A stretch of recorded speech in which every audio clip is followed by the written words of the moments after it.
утро. Сегодня не такое, далеко не такое живописное утро, как вчера. Стою просто у дороги. И то здесь не очень ровно. Ровно вообще почти нет. Газ не подошел. Я вчера поел фруктов. Я купил 2 апельсина и 2 банана в Марьера по пути в деревню. И газ там же взял. И вместо классического риса своего вечернего поел фруктов, в принципе, нормально. Ну, колбасы немножко еще. Вот, поэтому сейчас надо сделать костер, чтобы позавтракать. Здесь особо делать нечего, я на огрызке какого-то перевала.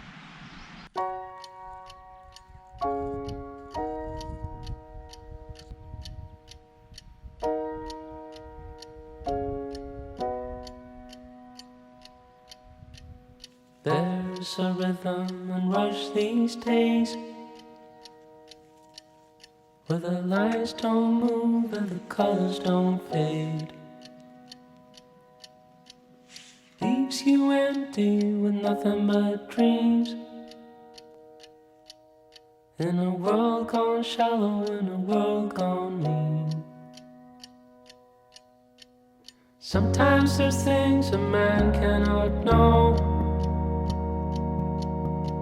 The gears won't turn and the leaves won't grow. There's no place to run and no gasoline. Engine won't turn and the train won't leave. Engines won't Так, turn and the сюда. train won't leave. I will stay with you tonight. Hold you close till the morning light.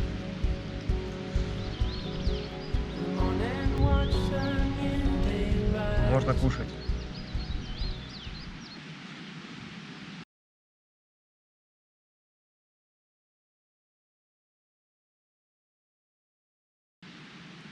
Вчера, наконец, мне повстречался агрессивный пьяный алтаец. Я доехал до деревни, сходил, закупился в магазин, съел мороженое с лимонадом. И на самом деле, я даже об этом подумал, что не нужно стоять в субботу в деревне около самого центрального магазина в деревне. Я уже говорил в деревне, да? Что не нужно стоять в выходной день на самом видном месте и что-то там делать, кушать, я не знаю, снимать и так далее. Но я набрал вещи с собой и накупил. Сложил их под велик, их нужно было запаковать. Ну, я решил там, пока это все не запаковано, съем мороженое. Ну, так и остался там стоять. В общем, минут там 10 простоял. Вот, и... Даже не помню, откуда они, 3 алтайцев появились. Один был пьяный, один такой поддатый, один трезвый на мотоцикле. И они сперва так по-доброму, откуда там, куда и так далее. А потом пьяный так тоже по-доброму 50 рублей стал просить. Я отказал. Он начал еще раз. Я снова отказал. Параллельно что-то в другой спрашивает, и я вот так вот между ними. Вот, и я сперва подумал, что они как-то, что их 3 против меня будет, если что, если какая заварушка, что они втроем как бы заодно.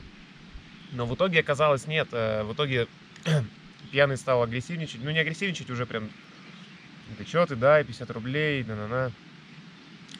Вот, и с мотоцикла, который алтаец третий, он его сам встал, отвел и увел в магазин, из которого я вышел. А он уже прям начал брыкаться, когда его повели, когда какое-то физическое воздействие, несмотря на то, что это его товарищ. А брыкаться, типа, на мне что-то кричит, хотя я стою, я ему ничего плохого даже не сказал. Я ошибку сделал, я со всеми там стараюсь дружелюбно, да не стараюсь, просто я такой есть дружелюбно как-то себя вести, приветливо. И тут я тоже так начал делать, просто от недостатка опыта. Надо было жестче себя сразу как-то поставить, не агрессивно, но пожестче. А я как-то тогда оттуда, что-то начал рассказывать. Ну и все, его увели. В принципе, там я уже... И его увели, я думаю, как бы мне надо собрать вещи Я понимаю, что по идее надо уйти от конфликта, собрать, уехать, но в то же время откуда-то убегать. Как бы если надо подраться, значит надо подраться и так далее. Ну я принял решение просто неторопливо собрать вещи, постоять 5 минут, если там они не выйдут. Ну, они должны были выйти, там магазин небольшой. Ну, как-то конфликт, чтобы закончился, и поехать спокойно. Почему? Потому что, ну, есть такая проблема, я о ней тоже много думал. Даже, например, там, подрался ты с кем-то, там, победил, уехал. Либо у меня есть там баллончик, если бы там их было 3, действительно, ну, безопаснее всех, там, чем руками пытаться махать. Залить и поехать. Но проблема в том, что дорога одна, я по ней еду на велосипеде. Если как бы человек уже такой, то велика вероятность, что он потом сядет на машину или на мотоцикл и просто догонит. И как бы я тут в таком плане уже беззащитен от таких проблем. Поэтому в таких случаях нужно всегда думать как бы о дальнейшей дороге. То есть нужно как-то решить конфликт так, чтобы не было последствий, чтобы все поняли и спокойно поехать. Поэтому я неторопливо собирался. Но вышли 2, которые были трезвые. Я не знаю, почему тот остался там. Может, они его кому-то там в магазине сбагрили. Там какой-то, по-моему, проход был на задний двор, не знаю. Но они нормально поговорили, и я поехал. Подсказали там что-то даже по дороге. Но это вот был один случай. Опять же, я его как бы, ну, не то что спровоцировал. Я просто остался в том месте, где, ну, по логике не нужно было в субботу там действительно стоять. Надо было купить, собрать, отъехать куда-нибудь там в лесочек. Спокойно все скушать и поехать дальше. А я на проходной. Ну вот был один такой алтаец, но справедливости ради, добрых, тех, кто подсказывал, спрашивал, вот так вот махал из машины, желал удачи, было где-то, ну, 15 раз, наверное, уже было такое. Поэтому я в каком-то смысле рад, что все-таки просто об этом все говорят, потому о, Луганский район, ну там типа попадос. Ну как бы и этот опыт тоже есть. Путешествие. За день непадения и алтайца встретил агрессивного. В общем, классный был день. Такой яркий. Надо двигаться дальше. Вот где я проведу следующие 20 минут. Опять подъем.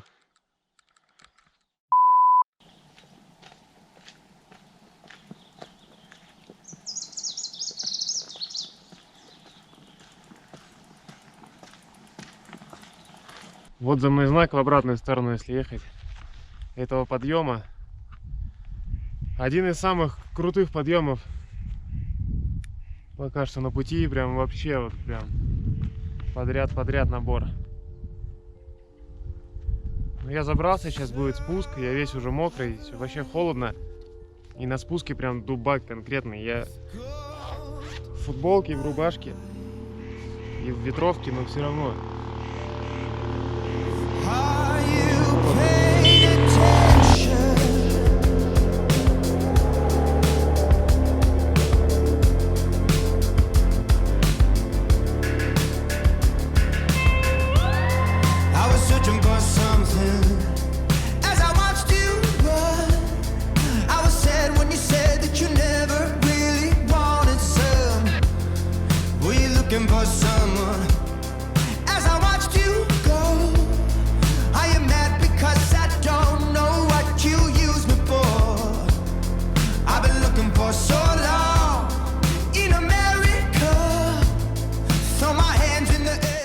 Сломалась подножка.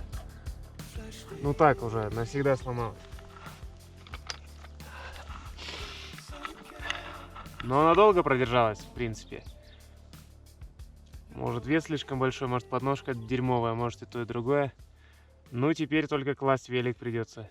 Это, конечно, очень неудобно. Подножка такая удобная штука была. Потихоньку все меньше вещей я везу. Не доехал я до сюда, мог бы здесь заночевать. Красота. Запорожец на камне.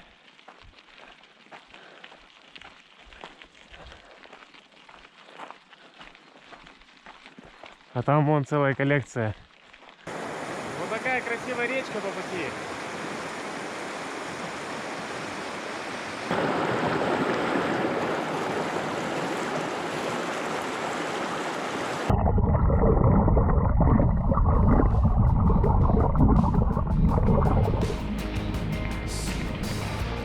Какой симпатяга стоит! Вперед, вперед, вперед, вперед, вперед!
Спуск очень длинный.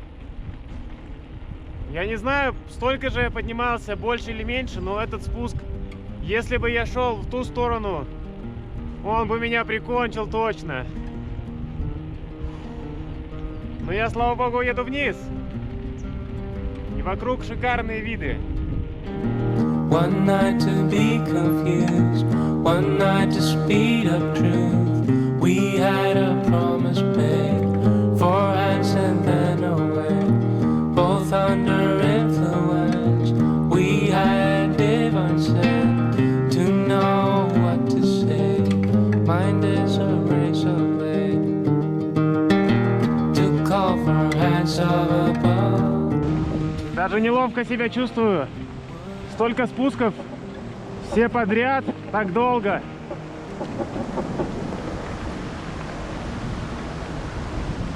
Это слишком хорошо. Я как представлю, как ребята тут поднимались, которых я встретил. Ох, не завидую я им. And then relief, 10 days of perfect tears, the colors red and blue. We had a promise made. Почти доехал до Акташа, если слышно. Hands of above, to lean on wouldn't be good enough. To call for hands of above. Я в Акташе. Последние 5 километров был, ну может не 5, ладно, 3. Просто спуск без единого, даже ровно не было. Просто спуск по асфальту. Как я жду этой встречи. Еду навстречу с пирожками, как я жду ее. Как я хочу пирожок с картошкой, теплый, боже мой. Поем хорошенько, ну горячего, наверное, тоже поем. И буду думать, куда ехать, потому что Кошагач закрыт район. Я могу только от Акташа километров 20 в ту сторону проехать. Я хотел туда съездить, на Курайскую степь. А теперь не смогу.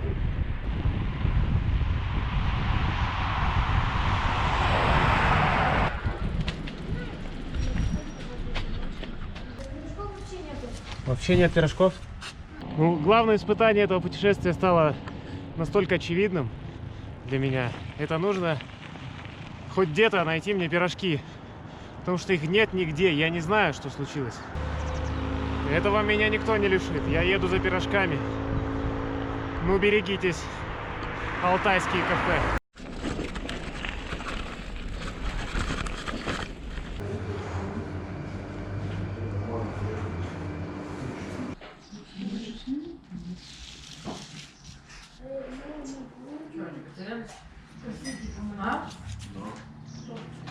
Спасибо этому дому, пойдем другому.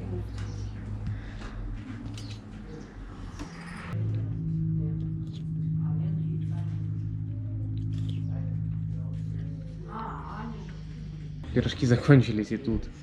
Но я взял беляш, в принципе, тоже неплохо. Сейчас со снежком это дело. Я уже поел суп, картошку.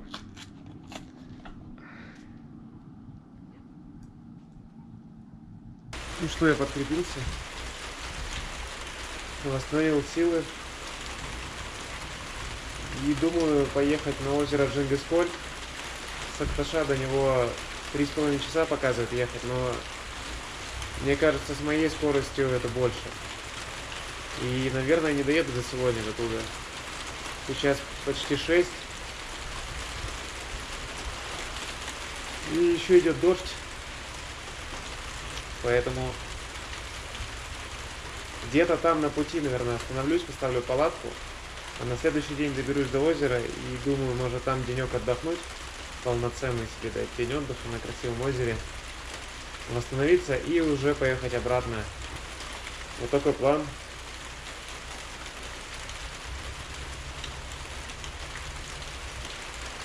Но как-то сидишь здесь, наелся под крышей, здесь да, уютненько так. И как-то вот туда выходить и сейчас ехать долго, далеко, там набор высоты еще 600 метров. И я посмотрел прогноз, целый вечер дождь. А там как бы не особо-то много деревьев на самом деле. И как-то прям не хочется, конечно, но это все чепуха, надо ехать. Так что я поеду.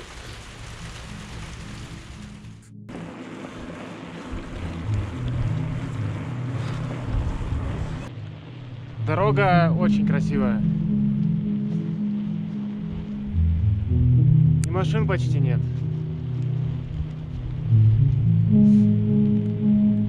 Да, в небольшую авантюру я пустился с этой поездкой до озера, потому что у меня нет газа. И дрова, и так как дождь прошел, еще и капает, и по прогнозу еще будет, дрова сырые. Поэтому еще неизвестно, как там в плане палатку поставить, где можно будет. Все сыровато. Но на ужин у меня есть фрукты, сливы и бананы. Я купил колбасу, хлебцы есть. Не пропаду. Дождик все капает. Я со дна баула достал дождевик, которым вообще не пользовался. Но он немного весит, не беда. Зато сейчас полезен. Подъем. До озера еще дофига. Время 28. Сейчас еще точно проеду.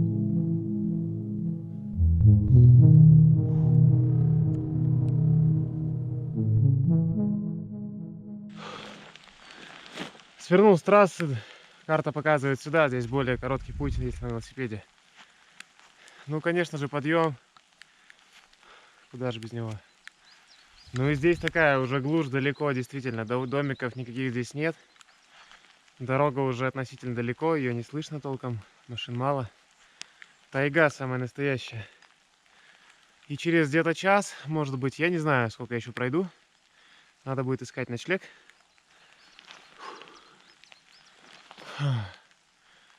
Сыро, мокро. Хочется в теплую сухую палатку. Но это же все не то, что нам нужно. Нам нужно вот это как раз, вот этот путь. Надо им научиться наслаждаться. Но я, в принципе, вроде умею. Фух. Потому что конечная точка-то это быстро надоедает. Как до этого Акташа я добрался, поел и как бы все. А вот уметь получать удовольствие от самой дороги, от трудностей, вот это искусство, которому надо научиться. Каждому, на мой взгляд. Опять выпала фляга.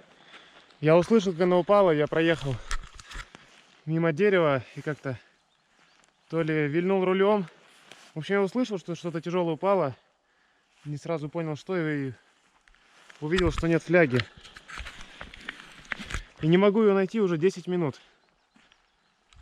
Хотя я ехал вот прям по тропинке, она не могла куда-то деться далеко. Или укатиться, потому что здесь везде кусты, она бы во что-то уперлась. И я все равно не могу ее найти. И будет вдвойне обидно потерять флягу после того, как мне ее кто-то нашел.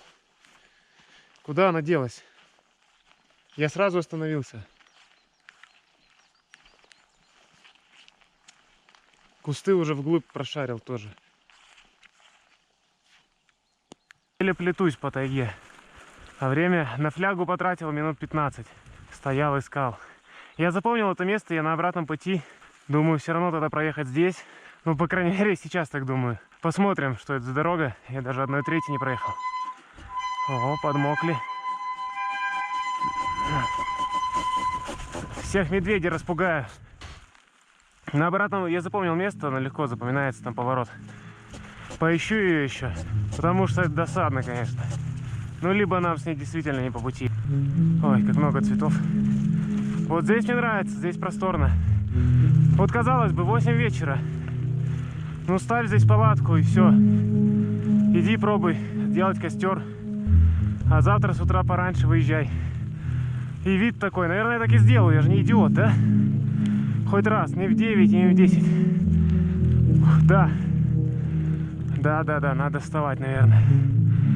Потому что все сырое. И темнеет раньше. Вот это вид! Ой, я так кайфую от того, что так легко принял это решение не пилить куда. Кайфую от того, что не надо пилить куда-то. Вот здесь уж точно вообще приветливо. Прям просто благодать. Просто благодать. Воды сколько у меня? Воды достаточно. Пить много не хочется. Далеко не жарко. Ночью вообще, я смотрел, 4 градуса будет в 7 утра. 6. И дождь, как бы пасмурно. Дорога далеко, никого нет. И накатывает какое-то волнение. Потом ты выезжаешь вот на такую полянку. И настроение взлетает просто. Это, наверное, занимает 10 секунд. Раз, и ты смотришь, и сразу какая-то простор, как-то сразу все позитивно, как-то безопасно себя чувствуешь. В общем, я прям обрадовался, что нашел это место. Фляги только нет. Все-таки из-за недостатка опыта велопутешественника я постоянно что-то теряю, что-то выпадывает. Надо была тряска такая, надо везде все узлы перед поездкой затягивать.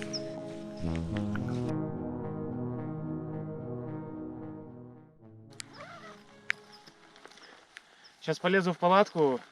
С костром облом. Сухих веток особо рядом нет. Ну и мокро действительно уже везде слишком. Дождь идет уже, наверное, 3 часа, не прекращаясь. Мелкий, но бесперебойно. Поэтому я лезу в палатку, буду есть фрукты. Хочу переодеться в сухое, весь сырой, все сырое. И есть проблема, что по прогнозу завтра такой же дождь. И если вообще ничего не высохнет, то вот это будет фигово. Одевать сыроевее, все сырое. Ну, короче, что тут говорить. Вот это сейчас самое уютное место на земле. Я собираюсь туда залезть. Там сухо, пока что, по крайней мере, в палатке за 850 рублей. Ну, я накину пленку. Там еда, там постель, там все здорово. Ох, единственное, у меня все плохо с зарядками. Хотел посмотреть, что наснимал сегодня, но не выйдет. Уже очень хочу спать. Покушал. Все по плану. Очень хочется горячего чайка, но его нет. На 2 часа раньше почти сегодня лег. Атмосфера такая более давлеющая, что ли. Дождь до сих пор идет уже, по-моему, с 5 часов идет, сейчас 11 час. Очень долго идет дождь. Ну ладно, я сыт, я в тепле, как здесь здорово, когда все сухое, на тебе теплое. Все остальное там лежит вон мокрое. Ну ладно, доброй ночи, пора спать. 10 секунд дождя в темноте.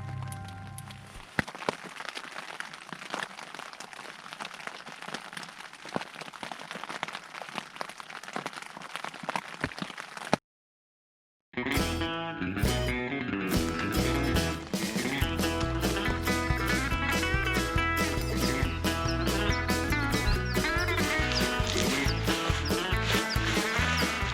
куда едете? А у вас как фильм называется? Какой плюс в амортизаторах? Для чего он толстый колеса? Когда знаешь, то попьешь чайку вечером.